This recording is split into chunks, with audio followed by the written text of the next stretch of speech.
بسم اللہ الرحمن الرحیم۔ مکہ مکرمہ میں ایک عورت تھی، اس کو اپنے حسن پر بڑا ناز تھا۔ وہ ایک مرتبہ نہانے کے بعد کپڑے بدل کر اپنے بال سنوار رہی تھی، آئینے کے سامنے کھڑی تھی اور اپنے آپ پر بہت فرفتہ تھی کہ میں بہت حور پری ہوں۔ خاوند کو جب دیکھا تو اس نے بڑے ناز نخرے سے بات کی کہ ہے کوئی مرد ایسا جو مجھے دیکھے اور میری تمنا نہ کرے؟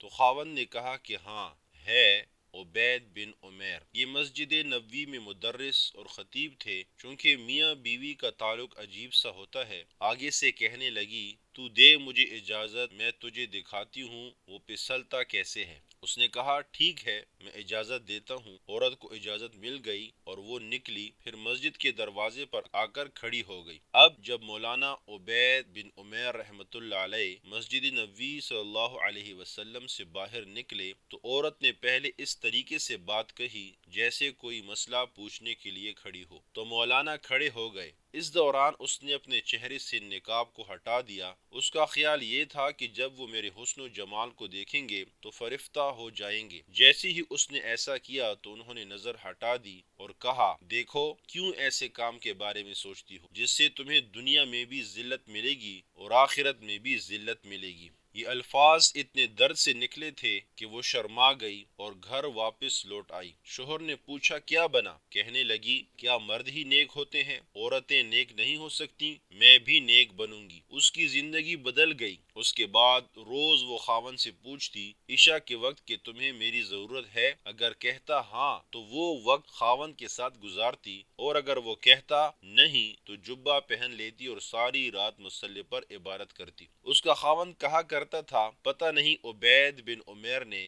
ایک فقرہ بول کر میری بیوی کو نیک کیسے بنا دیا۔ شکار کرنے کو آئے، شکار ہو کے چلے۔ تو یہ کیفیتیں ان کی اس لیے تھیں کہ پروردگار عالم نے ان کے دلوں میں ایک اثر ڈالا ہوا تھا، ایمان کامل ان کے دلوں میں تھا۔ اور یہ نہیں کہ صرف بڑے لوگوں کا یہ حال تھا، بچوں کا بھی یہی حال۔ ایک باپ اپنے بیٹے کے ساتھ جا رہا تھا، اس نے راستے میں آم کا باغ دیکھا جس میں پکے ہوئے آموں سے درخت لدے ہوئے تھے۔ بچے کے باپ کی نیت میں فطور آ گیا، اس نے بیٹے کو بولا میں باغ میں آم توڑنے جاتا ہوں، تم یہیں کھڑے رہو اور اگر کوئی نظر آیا تو مجھے آواز دے دینا۔ اور باپ آم چوری کرنے چلا گیا۔ چنانچہ جیسے ہی خوشے کے قریب پہنچا تو بچے نے پیچھے سے آواز لگا دی اے ابا جان، اے ابا جان، کوئی ہمیں دیکھ رہا ہے۔ تو وہ گھبرا گیا اور ویسے ہی واپس آ گیا۔ آ کے دیکھا تو گلی میں تو کوئی بھی نہیں تھا۔ وہ بیٹے کی اس حرکت کو دیکھ کر سخت غصہ ہوا اور بولا یہاں تو کوئی بھی موجود نہیں جو ہمیں دیکھ رہا ہو۔ بیٹے نے کہا ابا جان، انسانوں میں سے ہمیں کوئی نہیں دیکھ رہا، مگر انسانوں کا پروردگار تو ہمیں دیکھ رہا ہے۔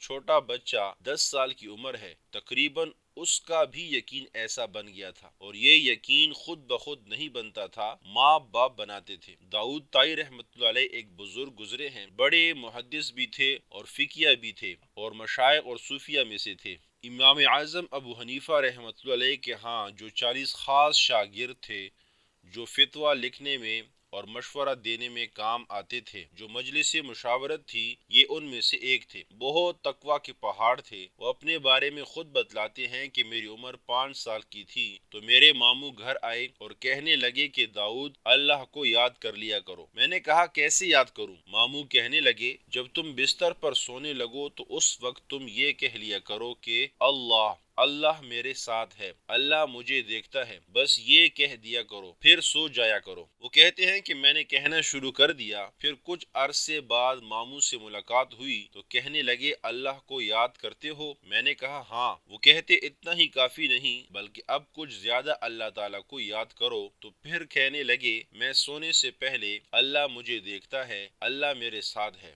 آنکھ بند ہونے تک کہتا رہتا۔ اب جو بات بندہ روز کرتا رہے اس کا دل پہ اثر تو ہوتا ہے۔ وہ کہتے ہیں کہ میں بچہ تھا، ان الفاظ کے بار بار کہنے اور دہرانے سے میرے دل میں اللہ سبحانہ و تعالیٰ کا ایسا استحضار آ گیا کہ بچپن میں ہی دل میں یہ خیال پختہ ہو گیا کہ میں نے اللہ سبحانہ و تعالیٰ کی زندگی بھر کوئی نافرمانی نہیں کرنی۔ اللہ اکبر! بچوں کا والدین کس قدر پختہ یقین بنایا کرتے تھے۔